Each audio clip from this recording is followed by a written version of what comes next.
Yeah, it was probably the best part of our game was the start. I thought we came out hard, and those quick 2 goals kind of got us on the right side. How did you like the rest of the first? It felt like maybe took the gas off a little bit. Yeah, I mean, I think our power play kind of struggled tonight. Kind of, we got to fix that a little bit. A little saw some lack of energy there. They were getting frustrated, but overall, some good some good goals by guys. Like Patience, Drisey at the end. Dakota. It's good to get Garley a goal. Like, there's positives in that. Guys that had been playing hard, but maybe hadn't, got a bounce here or there. Nice to see. Yeah, it was nice to see a couple of guys finish. There's guys that had some chances in the past, but it's nice to finish. It gets your confidence. Loosens you up a little bit. First impressions of Hronek.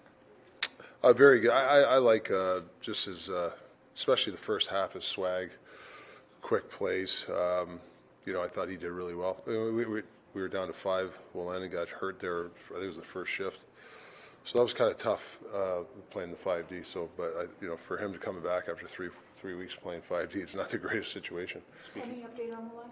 I don't know yet. Yeah, not sure. Did you get hit or it wasn't obvious? Yeah, I don't know. He had that shift. He kind of pinched, and I don't know if something happened there. I'm not sure. Seems like lots of right-hand defensemen tonight. Yeah. Are you concerned about injuries on your decoy there? Yeah, I mean, Juleson and Breeze is dealing with a couple things. Hopefully, we get him back in. We're kind of starting to get some guys hurt here, so might have to look at the depth, even more depth down there. Rick, how much of it was the 5D, and how much of it was the coaching staff experimenting a little bit with Hronek? Like, you got him out there, and the 2 defensemen set on the power play. Yeah. He was on his own on the power play in the first period after the icing. You kind of juiced the offense, and it led to a penalty when you had him with Hughes. Yeah, I just wanted to see. I just said to Karen, I want to see him out in that first unit, him and Hughesy together. See it, give him see how that works. The righty lefty with those guys up top. So we're going to probably use that a little bit more. Do you have an update or a timeline on Juleson? Yeah, he's week to week. He's not going to be for a while. I don't think. Likely not in the rest of the year. I don't think so. It's like I said, week to week. It's a tough break for the guy who's been playing pretty well. He's played really well, and him and Huggy together. Huggy really, loves playing with him. So, but you know what?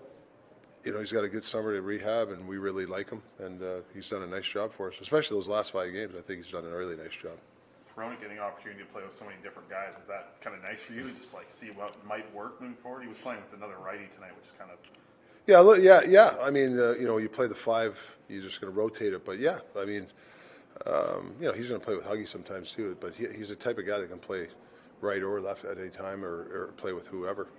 It's good to have those guys. How much of a boost is it to get a goal in the dying seconds of any period, but like the first period, to get out 3-1 instead of 2-1? Yeah, no, they're killers. So I've been on the other side of that. They're killers. It's a big difference, a 2-goal swing going into the second period. Seemed like a strong night for Tyler Myers tonight. Yeah. I thought the D in general, when you play, you're rotating, and sometimes you get stuck out there for a minute and a half. It's tough to recover. You usually if you have that other defenseman, it's easier to recover. But yeah, no, he was involved tonight, Tyler. Go to Josh when that was 10 goals on the season. What do you like about what he brings to the table? Yeah, I think the last 6 weeks he's really improved. And I'll be honest, there's another level. Like, I know I keep harping on this big summer, but he's a guy that there is another level for him. He's a guy that if he really does the right things, I mean, I don't want to put pressure on him, but he can score 20 goals in this league, and he could be a really good penalty killer for us. You've talked a lot about summer and workouts. Yeah. How involved will you be? Like, will you be checking in with guys? Do you leave that to the training staff? Do you? No, I'll be involved. It's like I told you, you have to be involved. You can't just shake a guy's hand, see you in 4 months. It just doesn't work that way. Especially with teams that don't make the playoffs, they got a lot of time to. Look at Tampa and teams like that. They have short summers, and unfortunately, this team's had some long summers. So you got to really dial it in and be ready to go in October. You gonna work out with some guys? I'm not. I'm old, man. I'll work out with the coaches. So are you going to go from Rick Tocchet to Rick Steves, like bouncing around the world visiting these guys? Well, I'm not. Yeah, I mean, I'm not going to. We're trying to get some guys to come here too.